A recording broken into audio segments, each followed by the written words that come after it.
Téléphone! Téléphone! Ah! Au début, je pensais que c'était un jeu Nintendo.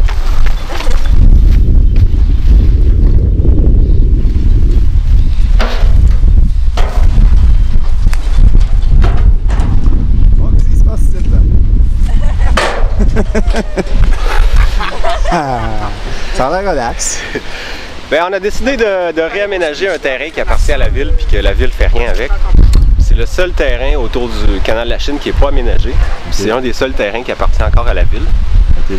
Puis c'est pour... En fait, c'est... Avez-vous demandé à la ville avant si vous allez aménager? Non. Non. On leur a pas rien demandé, ni la permission, ni rien. Okay. L'idée, c'est de montrer que les gens de Pointe-Saint-Charles sont capables de s'organiser puis sont capables d'embellir leur quartier eux-mêmes. On n'a pas nécessairement besoin d'attendre que la ville fasse quelque chose. Ouais. Parce que la mairesse de l'arrondissement ici, il faut le dire, à chaque fois qu'on lui demande quelque chose, sa réponse, elle a une réponse toute faite, c'est « Vous savez, c'est pas aussi simple que ça, les choses sont plus complexes, nous sommes à l'intérieur d'une grande ville. » Donc tout ça pour dire qu'elle ne fait jamais rien. À chaque fois que les citoyens demandent quelque chose, elle fait rien, tu sais.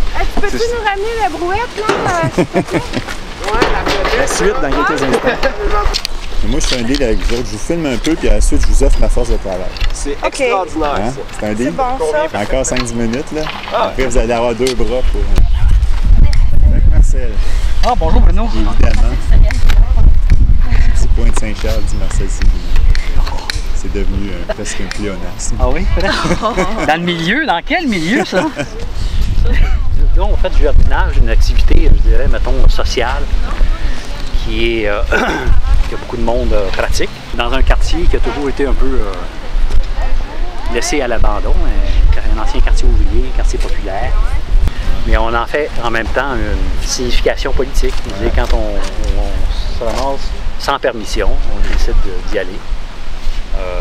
Il avait fallu demander la permission pour venir ici. Tu connais les rois. Il avait fallu demander la permission en Parc Canada. Okay. Il avait fallu demander la permission. Puis les autres, ils sont même pas capables de s'entendre pour justement entretenir un espace public. Là, évidemment, les deux. Puis là, ils vont dire, bon ben là, si vous voulez intervenir sur nos terrains, on va vous prendre des assurances.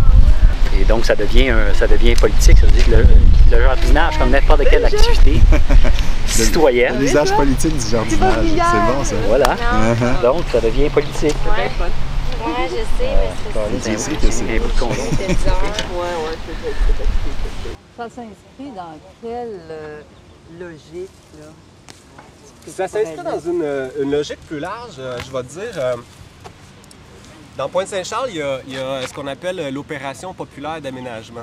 Donc, c'est des citoyens du coin qui ont dit on va identifier les endroits à Pointe-Saint-Charles où il y aurait besoin d'un développement ou d'une autre façon de faire qu'on peut améliorer. Puis on va le faire nous-mêmes ou on va identifier les zones prioritaires et là, on va aller chercher les appuis pour développer ces zones prioritaires. Donc ça, c'est un projet général du quartier. Ce terrain-là, il était dans le projet qu'il fallait le réaménager. Donc, ça n'avait pas été fait encore. Nous, on a dit on va le faire. Nous, la Pointe Libertaire, on s'est dit on va le faire. Donc, ça s'inscrit dans ce projet plus large-là de revitalisation puis d'embellissement du quartier. Parce que je pense que le résultat de ça et tout le processus de ça, c'est social, en fait. Il y a une qualité de vie puis il y a une richesse sociale qui sort. Juste le fait qu'on soit 15-16, travailler comme ça à 15-16, ça crée quelque chose, tu sais. Fait que c'est plus dans cette logique-là.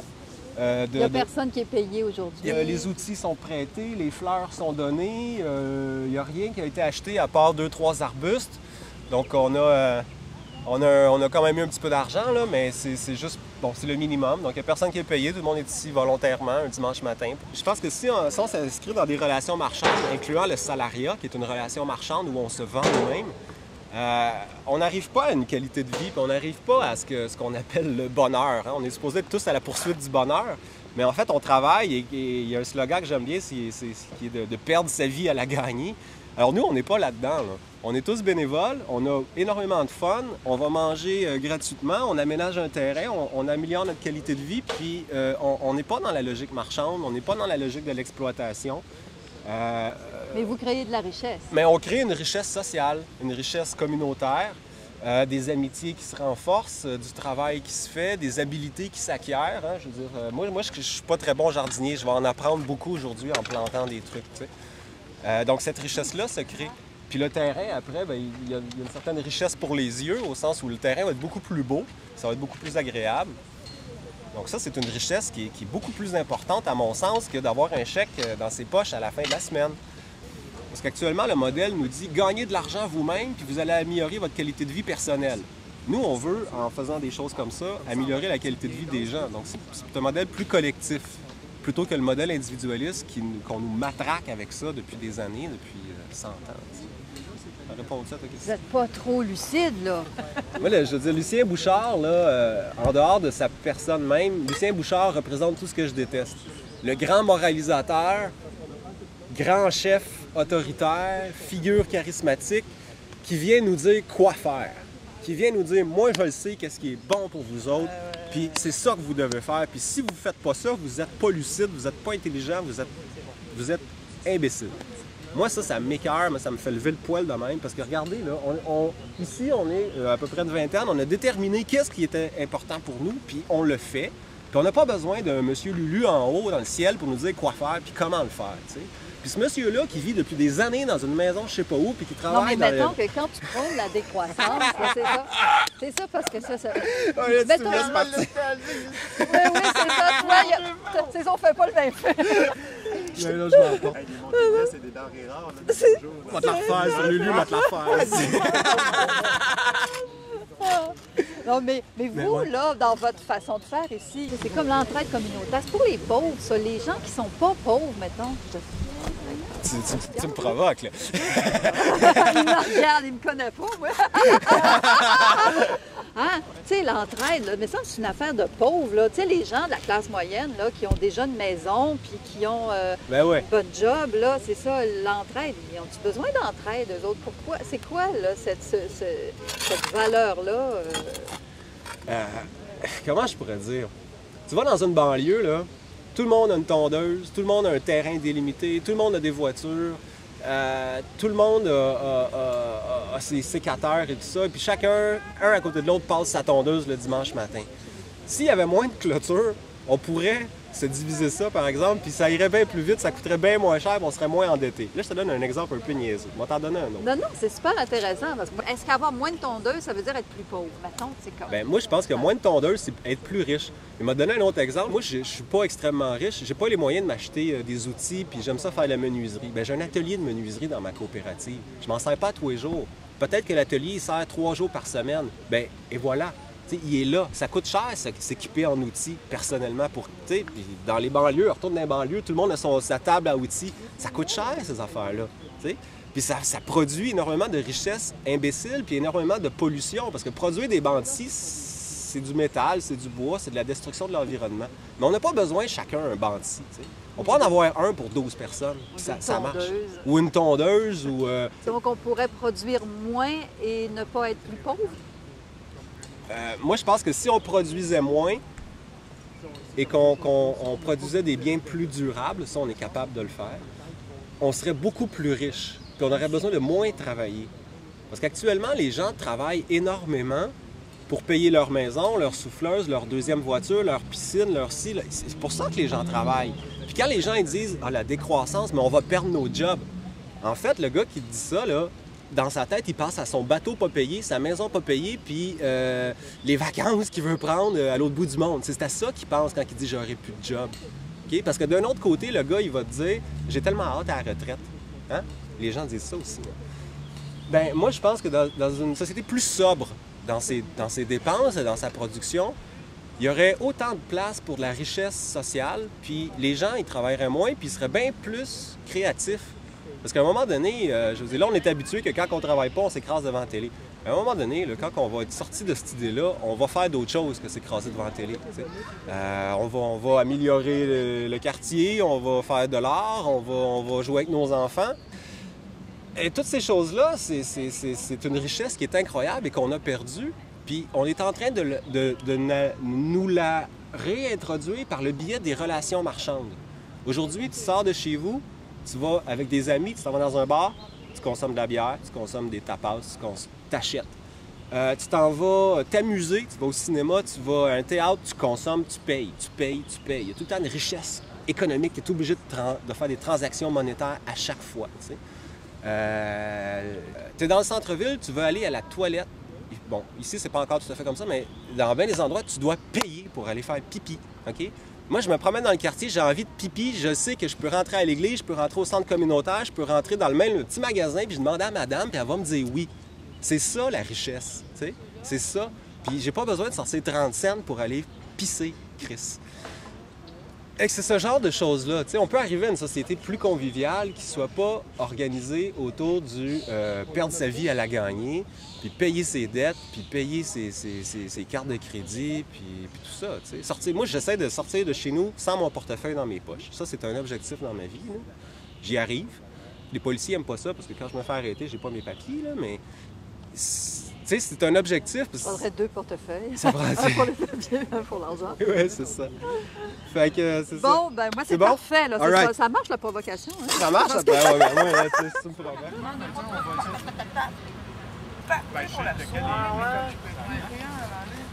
Je n'ai même pas mangé de patates. Ah, c'est excellent.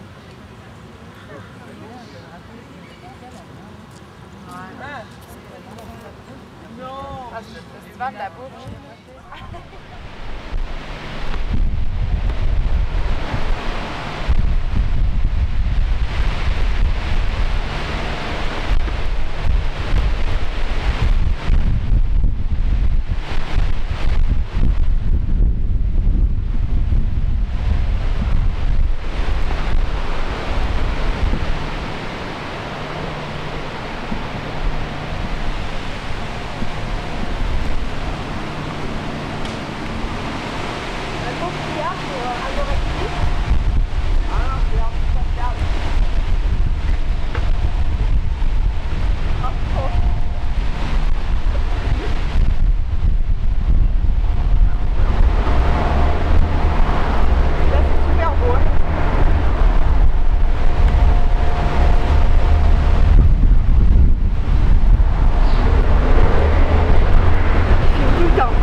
Excuse-moi, salut. Moi, c'est Bruno. Enchanté. Ça fait quelques fois que je te vois. Tu filmes. Ouais, moi aussi, ouais. Question idiote, mais tu filmes pour un film ou... Ouais, un film, pas un gros film, là, mais un projet de documentaire indépendant. Ok. Ça, je documente des choses comme ce projet-là, je trouvais ça trippant. C'est pas avec ça que je gagne ma vie, mais c'est avec ça que c'est plutôt là que je flotte mon argent. Ouais, mais écoute, j'imagine que ça rend service à pas mal de militants. Tu peux passer tes images aussi, là, c'est pas ton... avec ça que tu gagnes. Des fois, je fais des petits trucs tout seul, mais des fois, je mets tout ça ensemble au bout de 3-4 ans, puis j'essaie de faire quelque chose de plus... Maudit canne, excuse-moi, là. Je vais remettre ici. T'es fait mal au genou? Ouais, c'est parce que moi, je fais du vélo, toute l'année. OK. Et puis... l'hiver aussi. C'est ton moyen de transport? Ah oui, l'hiver aussi? Ouais. Ah ouais? Ah, moi aussi, mais c'est rare que je rencontre du monde, une fille en plus qui fait ça. Hein. Ben là, j'avoue que je me paye pas mal de réflexions, là, mais contrairement à ce que pense le monde, c'est pas la neige qui est dangereuse, là, tu sais, tu sais, là, c'est pas l'hiver, c'est les autos. Là. L'hiver, t'existes plus pour les autos, c'est clair. Puis là, c'est ça, je me suis fait jamais eu trop confiance dans les taxis, puis j'avais raison, là, je me suis fait... Un taxi? Ouais, c'était comme le lendemain d'une tempête de neige, la dernière qu'on a eue, la fin février. OK. Puis ça y est, sur Maisonneuve, tu sais, il s'est inventé une troisième voie, là, puis T'as ramassé? Il m'a ramassé, ouais, avec son... En fait, si tu veux, il m'a un petit peu frappé avec son rétro, mais ça suffit à me déséquilibrer. Puis mon vélo se merde quand même, là, tu sais, il est gros, il est lourd, puis il a touché un peu mon guidon, puis j'ai revolé par-dessus le panier, puis là, ça fait quelques mois, puis je dirais gaga, parce que tu sais, c'est le moment où d'habitude je fais plus de vélo. Puis là, tu sais, tous les cyclistes du dimanche sont sortis, puis moi, je suis même pas capable de la faire. Parce que je me venge, tu sais, je mets mon t-shirt. Ouais, il est beau. Il est beau, d'ailleurs, il me fait penser, c'est ça, le cycliste summum de l'évolution. J'ai vu ça sur une murale, j'ai tourné ça il y a quelques semaines. Là. Ouais, mais je suis pas encore allée à photographier celle-là, il paraît qu'elle est belle. Oui. C'est comme évolution, révolution, vélorussion. Ça dit tout. Moi, c'est canolution, je sais pas, mais là, en tout cas, j'ai hâte de mériter mon t-shirt. Merci. Je vais aller dire au revoir aux amis. Là. C'est qu'à une prochaine. Ben oui, ça m'a fait plaisir.